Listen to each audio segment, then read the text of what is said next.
આજે કોડીનારમાં જે માનનીય મુખ્યમંત્રીશ્રીનો એક અભિગમ છે કે પ્રજા વચ્ચે જવું, પ્રજાના પ્રશ્નો સાંભળવા અને એનો નિકાલ કરવો, એટલે પ્રજાલક્ષી કામગીરી કરવાનું. એના સંદર્ભમાં આજે કોડીનાર નગરપાલિકાની મુલાકાત હતી. આજુબાજુના ગ્રામ્ય વિસ્તારના લોકોને પણ અગાઉથી જાણ કરી હતી. જેના જેના પ્રશ્નો હતા એ લોકો અહીં આવ્યા છે અને એ લોકોએ આપણને એની રજૂઆતો કરી છે. જે પ્રશ્નો માટે અમે એની જેને મુલાકાતો કરવાની છે એ તમામ અધિકારીઓને અત્યારે અમે સૂચના આપશું. અરજદારના મોબાઈલ નંબર પણ અમે લઈએ છીએ. અરજદારનો સંપર્ક કરી, આમ મુલાકાત કરી અને પ્રશ્નનો સોલ્યુશન લાવી.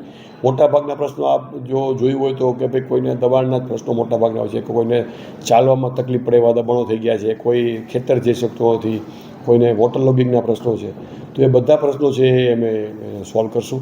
ઔદ્યોગિક વિસ્તારમાં જે મોટી ઇન્ડસ્ટ્રીઓ છે તો એની પણ ફરિયાદો મળી છે કે ભાઈ એનું પોલ્યુશન થાય છે. તો એ પણ અમે કાલે અમારા જે સર્કલને બધા રેવન્યુ ઓફિસરો છે એની વિઝિટ કરશે, બિનચૂક વિઝિટ કરશે, અરજદારને સાથે રાખીને વિઝિટ કરશે અને એના આધારે અમે એસડીએમ સૂચના જરૂર રહે કંપનીને બોલાવી અને એ સોલ્વ કરવાનો પ્રયત્ન કરશું. જો નહીં થાય તો અમે CRPC 133 હેઠળ એની 100% કાર્યવાહી કરશું, જેથી પ્રજાને તંત્ર ઉપર વિશ્વાસ રહે છે. બીજો આપણે પ્રશ્ન કર્યો કે કોડીનાર નગરપાલિકા વિસ્તારમાં, તો આજે જ્યારે હું અંદર અમુક રજૂઆતો જે કોડીનારના શહેરના જે આપણા નાગરિકો છે એને કરી કે ભાઈ ટ્રાફિકની ખૂબ સમસ્યાઓ છે, રસ્તા ઉપર ખૂબ મોટા પ્રમાણમાં દબાણો થઈ ગયા છે.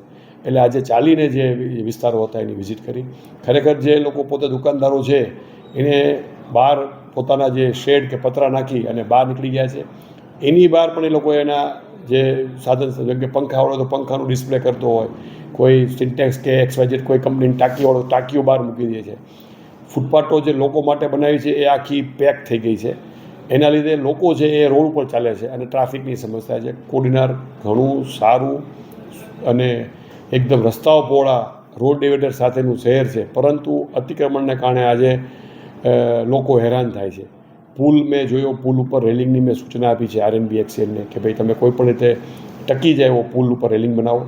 પાર્ક થાય છે પુલ ઉપર, એ બહુ ગંભીર બાબત કહેવાય. તો એ મેં લોકલ PIને જે હાજર હતા એને સૂચના આપી છે કે પાર્કિંગ ઉપર કાલે તમે થોડી લોકોને સમજ આપી અને પાર્કિંગ બિલકુલ ના થાય એવું જો. CHCની મુલાકાત લીધી, એના અંદર PIઓના અંદર જૂના બિલ્ડિંગના પ્રશ્નો છે, અમે તાત્કાલિક 3 દિવસમાં એ PIઓને સોંપી જે ડિસ્પેન્ડર કરાવશું. ચોખ્ખાઈ તો કાલે જ તમને જોવા મળશે. આપ તો અહીંના જ નાગરિક છો, તો કાલે જ તમને દેખીતી ચોખ્ખાઈ જોવા મળશે કે એના કૂવા છે એ બધું ચોખ્ખું થશે. ઇલીગલ અંદર પાર્કિંગ થાય છે, લોકો રેકડીઓ મૂકી જાય છે, એ તો અમે આજથી જ મેં બંધ કરાવી દીધું છે, એ અંદર જોવા નહીં મળે. અને લોકોને બીજું એ કહેવું છે કે લોકો તંત્રમાં વિશ્વાસ રાખવાનો છે.